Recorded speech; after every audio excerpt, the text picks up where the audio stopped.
Aku tak mau apa-apa, aku tak tahu apa-apa, aku tak punya apa. Al-Fatihah.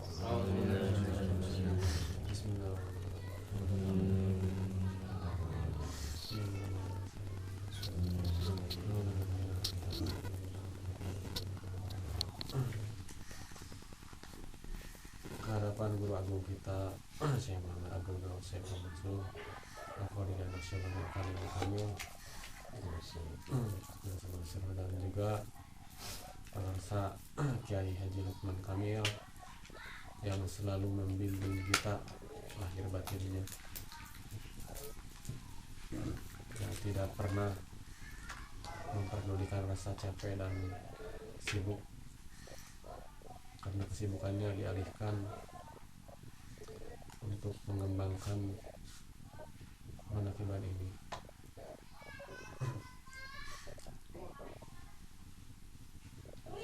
Sebenarnya saya bingung apa yang harus disampaikan ataupun apa yang harus dikatakan, karena dari segi ilmu dan pengalaman ataupun pemahaman ikhwan-ikhwan di sini masih lebih baik daripada saya. Cuman bagaimanapun juga ini adalah hakikatnya tugas dari guru agung yang sudah menunjuk dan menentukan petugas-petugas pada setiap acara manakiban dimanapun kapanpun. Karena sebenarnya jujur saja niat saya kesini dan juga mungkin ikhwan yang lainnya juga sama adalah ingin belajar memperbaiki diri dan tidak ada niatan untuk menceramahi gitu. Tapi kenapa pada kenyataannya malah disuruh berceramah gitu. Jadi ternyata mungkin inilah bentuk daripada pengerasa guru agung untuk memperbaiki diri murid-muridnya itu dengan berbagai macam jalan, berbagai macam cara, dengan berbagai macam kejadian dan pendidikan, tergantung kepekaan daripada kita untuk menangkap sinyal daripada guru agung tersebut. Seperti halnya pada saat saya akan berangkat ke sini tadi, pas dari Cimindi sampai Raja Wali masih belum hujan, pas di Raja Wali langsung hujan lumayan. Orang-orang yang bawa motor pada ke pinggir semua dan saya pun nyari posisi buat ke pinggir buat keluarin jas hujan di bagasi. Sebelumnya juga udah kepikirannya itu karena jas hujan ada di bagasi dan bagasi motor itu udah 1-2 hari macet, nggak bisa dibuka. Dan saya kepikirannya kalau misalkan di jalan kebereg hujan gitu, paling-paling cari tempat berteduh, nunggu sampai hujan selesai berangkat lagi. Cuman tadi juga pas ke pinggir mencoba membuka bagasi tetap masih macet. Pikir-pikir kalau harus nunggu takutnya nanti malah telat kesini. Masih tetap macet sampai saya tawasul ya Hadratus Syekh Muhammad Abdul Ghawad, selanjutnya Al-Fatihah, masih macet juga. Ya Allah, ini hujannya kayak gini. Sampai setengah maksa gitu dalam hati itu, Abah, saya ini memang belum pantas untuk mampu berubitah kepadamu, karena saya ini masih senang maksiat, masih senang berbuat dosa. Cuman tolong kasih kesempatan saya untuk belajar memperbaiki diri segitu di hati itu. Kecer. Akhirnya alhamdulillah tiba-tiba bisa membuka lagi. Itu udah 2 hari macet nggak bisa membuka. Tadinya takutnya kalau dipaksa malah patah kunci motornya gitu. Tapi berkat pertolongan guru agung bisa sampai dengan selamat sebelum adzan. Itu memang kejadian kecil namun jadi pembelajaran khususnya bagi diri saya sendiri gitu. Bahwa guru agung kita memberikan pendidikan, memberikan ajaran untuk memperbaiki diri diri kita itu dengan berbagai macam jalan, tidak cuma dengan mendengarkan ceramah, bahkan dengan istilah kasarnya dipaksa untuk berceramah seperti ini pun adalah bentuk didikan dari guru agung kita, khususnya mungkin kepada saya saat ini, untuk supaya lebih mawas diri, untuk supaya lebih tahu diri dan introspeksi diri gitu. Sejauh mana bisa menyesuaikan antara apa yang di lisan dengan apa yang terjadi pada perbuatan.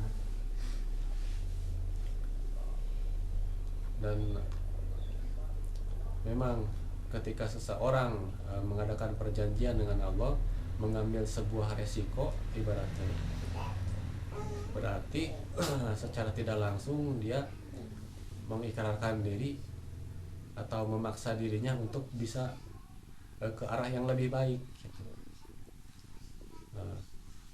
Seperti halnya waktu dulu belum bertoriko, sepertinya hidup ini terasa sangat bebas gitu ya.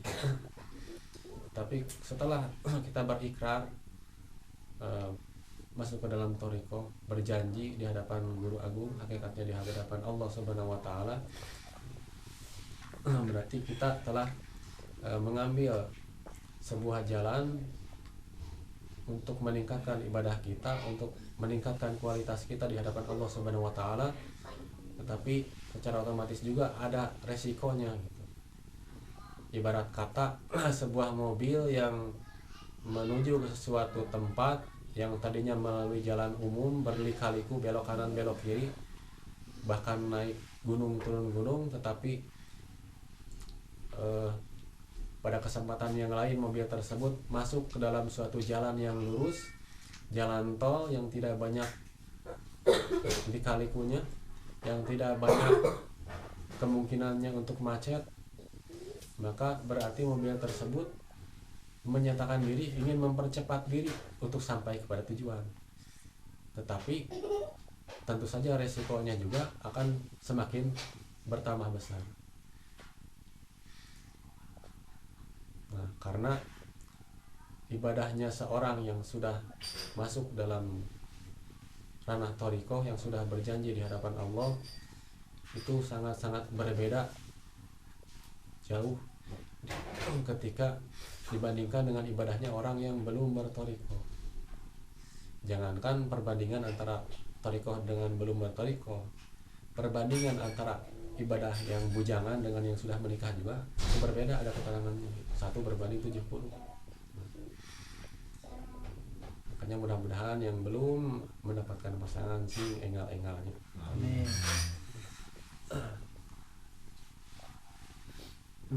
Tapi bukan cuma dalam segi keutamaan atau pahala gitu ya, meskipun kita tidak pernah membahas pahala, tapi memang disebutkannya begitu.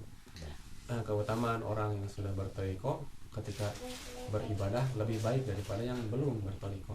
Tetapi ketika berbuat dosa pun sama gitu.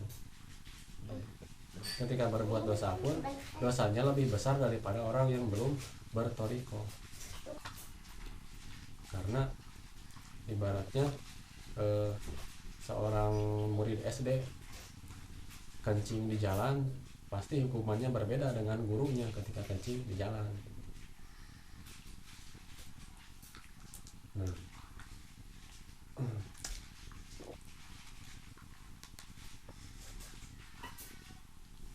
selanjutnya ketika kita mulai menyadari bahwa ternyata dalam setiap majelis, dalam setiap menakiban, dimanapun kapanpun,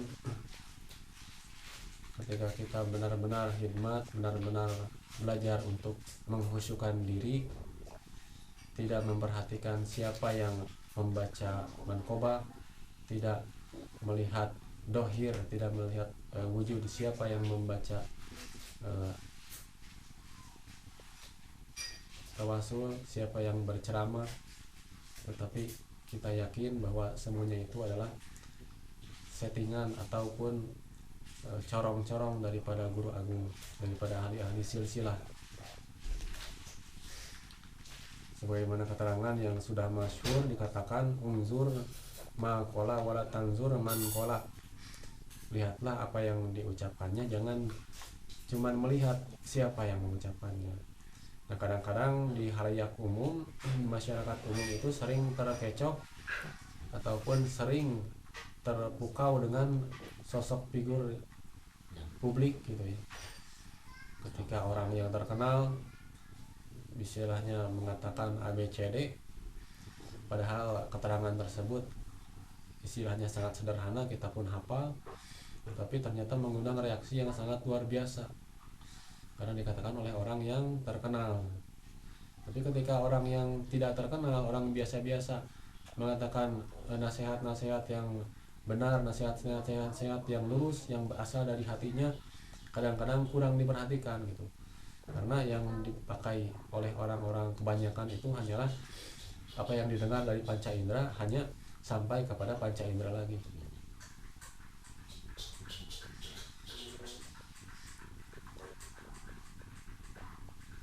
Jadi hanya sekedar mengejar ramainya saja, sama seperti saya dulu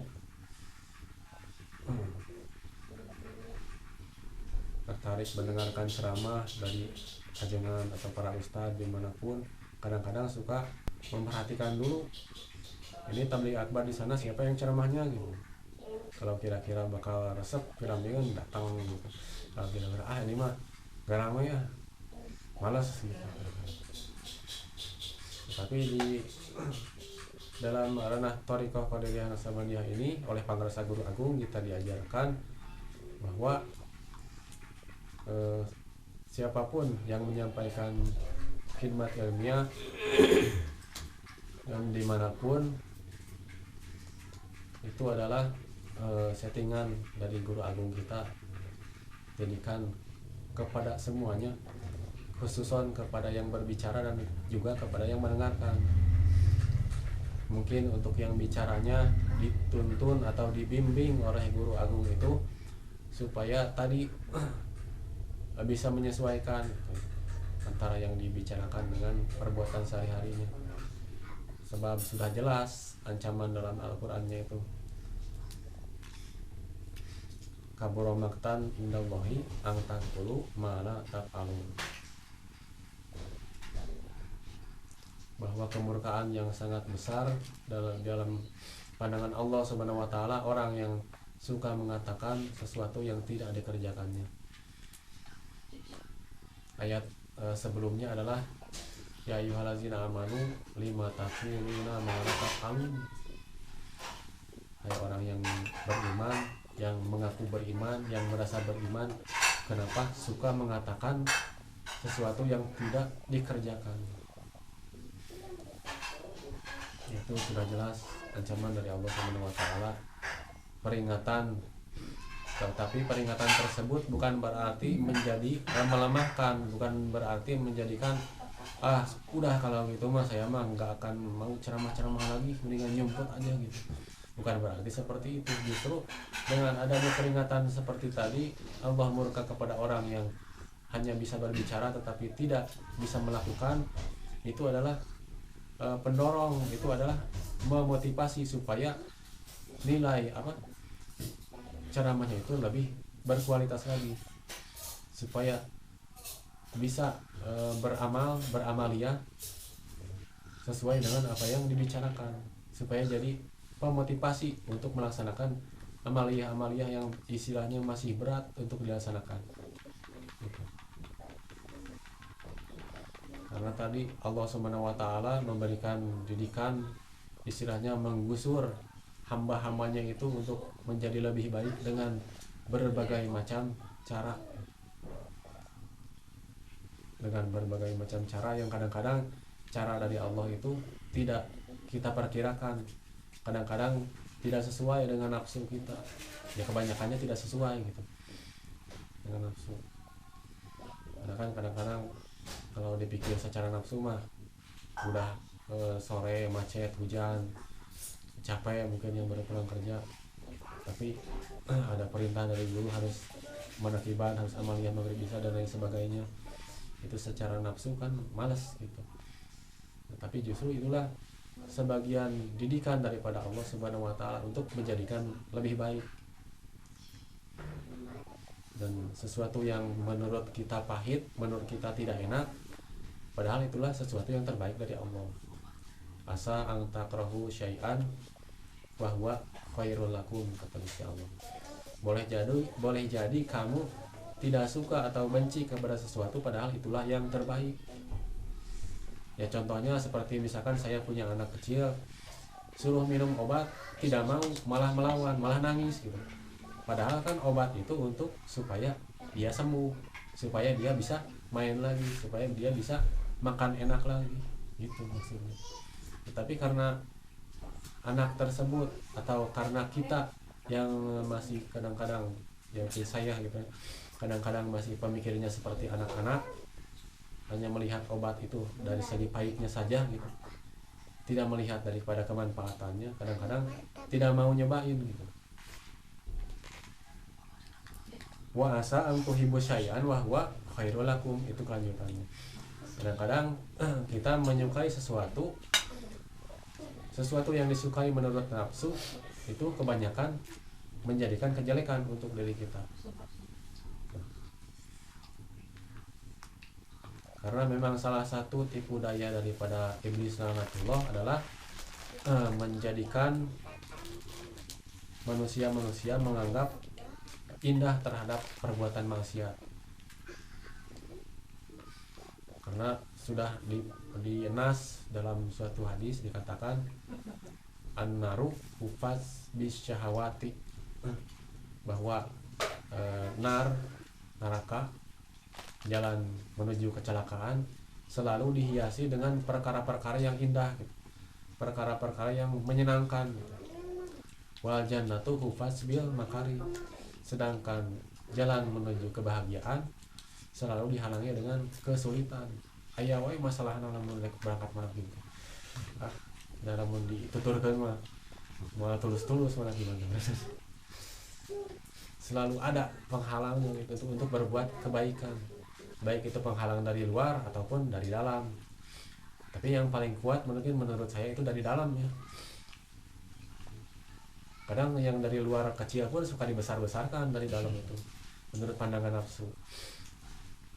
Karena itulah mungkin khususnya saya masih ingin belajar untuk memperbaiki diri, dan masih kadang-kadang sebagian besar waktu hanya menggunakan kacamata nafsu saja gitu.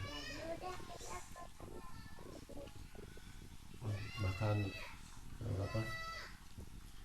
untuk berceramah seperti ini pun belum bisa seperti halnya Kiai Lukman Kamil, masih jauh. Karena beliau Kiai Lukman Kamil itu hanya corong menyampaikan apa pesan-pesan yang diberikan oleh guru agung, dan pesan-pesan dari guru agung tersebut beliau tangkap, beliau terima, langsung disampaikan kembali kepada para ikhwan. Karena apa? Karena sinyal dari pangresa Kiai Lukman itu sinyalnya bagus, stabil. Kalau saya mah sinyalnya kadang-kadang naik, kadang-kadang turun, masih kena lup-lup, kadang-kadang ketangkep. Ibaratnya sinyal dari guru agung, kadang-kadang yang keluar itu cuma sinyal dari otak, sinyal dari nafsu gitu. Jadi masih kena campur aduk ibaratnya. Belum. Tapi meskipun demikian, mudah-mudahan para ikhwan semuanya bisa mengambil manfaat dari apapun, khususnya dari yang disampaikan ini. Karena keterangan lain menyebutkan khuz walau bipamil bahaim, khuzil hikmah walau bipamil bahaim, ambillah hikmah meskipun keluar daripada mulut binatang. Kalau ibarat kata kasar nama, meskipun keluar dari dubur ayam, kalau telur ambil, bisa direbus. Tapi meskipun keluar dari dubur presiden, nggak bisa direbus gitu. berjuang. Jadi sekali lagi penegasan, mudah-mudahan meskipun secara dohir guru kita, pembimbing kita tidak menghadiri acara ini, tidak akan mengurangi sedikit pun rasa khidmat kita, tidak akan mengurangi sedikit pun semangat kita untuk terus berjuang dan berjuang untuk selalu belajar memperbaiki diri. Amin ya rabbal alamin. Mungkin sekian yang bisa disampaikan, yang benar dari Allah dan Rasulnya melalui perantaraan guru agung kita, yang salah mutlak dari kesalahan saya sendiri. Akhirul kalam, wassalamualaikum warahmatullahi wabarakatuh.